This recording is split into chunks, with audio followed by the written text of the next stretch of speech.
Құрметті әріптестер, сабақ кестесін автоматты құрастыру жүйесіне өзгеріс жасадым. Қандай өзгеріс жасағанымды таныстырып өтейін. Жалпы сыныптар базасын құрамыз. Әдеттегідей қазақ сыныптарының бірінші ауысымын, екінші ауысымын кіргіземіз. Жалпы осы жерде айта кетейін деп едім, орыс сыныптарында осы қатарға кіргізе салу керек ау деп. Тек қана ол жерге мына пәндердің және санпин балына ғана өзгеріс енгізу керек. Яғни орыс сыныбындағы қазақ тілі балын көрсетіп сақтау, орыс сыныбындағы орыс тілі балын көрсетіп сақтау десек, ол мына пәндердің астына қатарына келіп түседі.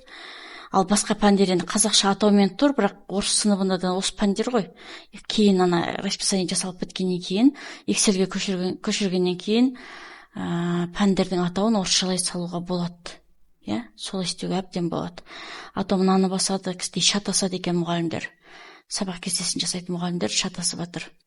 Енді ары қарай күндердің күнделікті болатын сабақтардың әр сынып бойынша лимитін қойып қоюға болады. Сақтау десеңіздер сақталады. Ары қарай мұғалім карточкасын жасаған кезде мұғалімнің аты жөні, ауысымы көрсетіледі, пәні көрсетіледі, сыныбы көрсетіледі, сағат саны көрсетіледі. Мысалы ретінде көрсетірім. Толық сынып па, әлде топқа береме, сонысы көрсетіледі.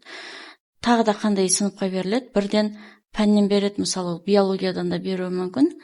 Оны да осылай жазып кете аламыз. Мұғалімді сақтаймыз. Сақтау деген кнопканы басып, мұғалім сақталды деген хабарлама шығады. Окей батырмасын басамыз. Енді қараңыздар, егер бұл жерде бірдеңке дұрыс толмай қалса, онда мұғалімді сақтамай кетеді. Қазір қара көрейік. Бәленбаева деген фамилия кірді, деректері толық кіргізілді. Енді бізге бұл негізі керек жоқ мына жер.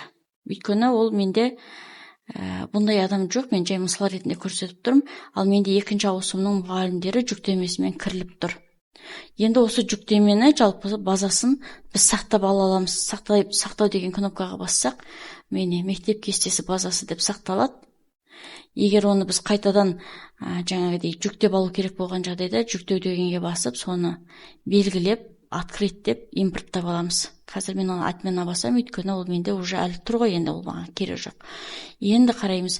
Бәрін жасап біткеннен кейін, қоятын жерін қойып, салып біткеннен кейін істейміз. Бинарлы режим дегенді қосып қойдым. Топтардан қатар параллель жүруі деп. Себебі кейбір мектептерде бір мұғалім бір пәннің екі тобына да береді екен. Сол себепті мен қазір бір мұғалімді мына жерде көрсетіп қойдым. 8-ші Б сыныбында бірінші топта да, екінші топта да осы кісі беріп тұр. Енді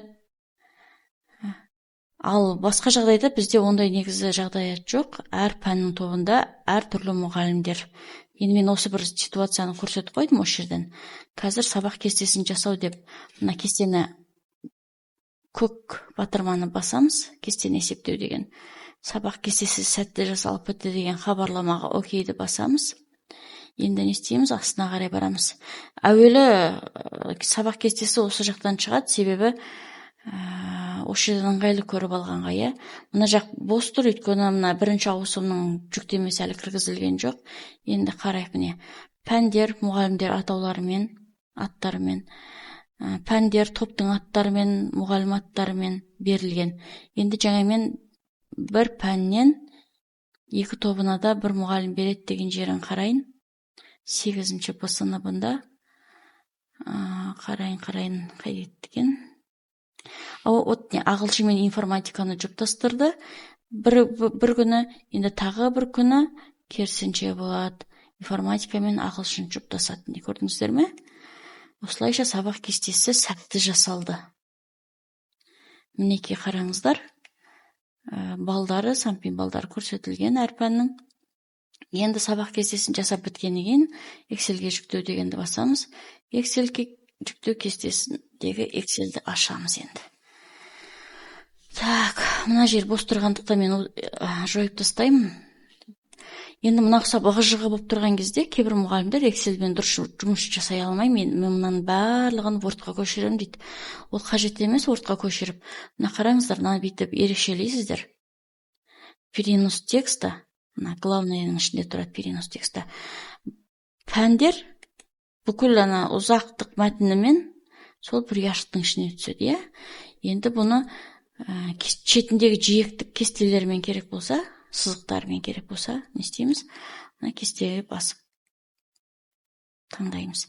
Мыналардың жаңағы ширинасын не қолмен жылжытыңыз, не болмаса, осы ерекшеленген күйінде мушканың оң жағын бассаңыз, ширинасы тапса.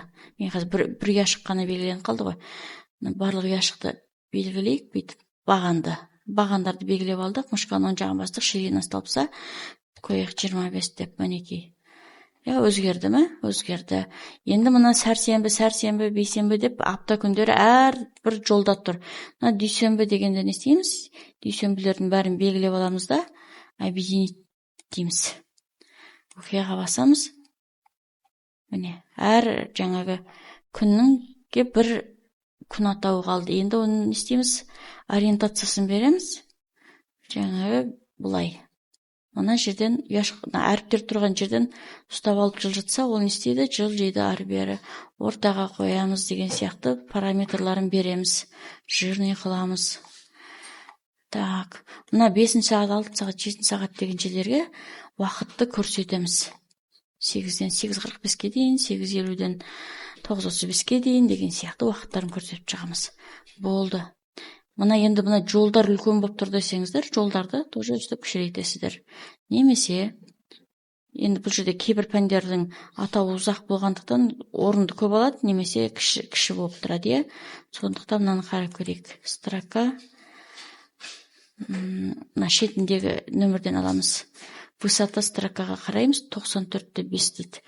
Енді не істейміз? Мына жерден бастап,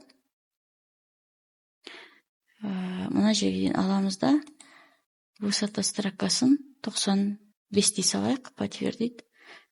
Барлығы бірдей қашықтықпен орналасты. Тағы да реттеу керек болса, қай жерін кішірейту керек, өздеріңіз өстіп, шетіндегі жиектен ұстайсыздар да, кішірейтіп аласыздар. Түсінікті ғой? Осылайша кестелеріңізді ары қарай өңдей бересіздер. Ал енді назарларыңызға рахмет. Кесте керек болса, программа керек болса хабарласыңыздар. Міне енді барлық функциясы қамтылды, қайшылықтары жойылды. Назарларыңызға рахмет тағы да. Сіздеріңізге сәттілік тілеймін.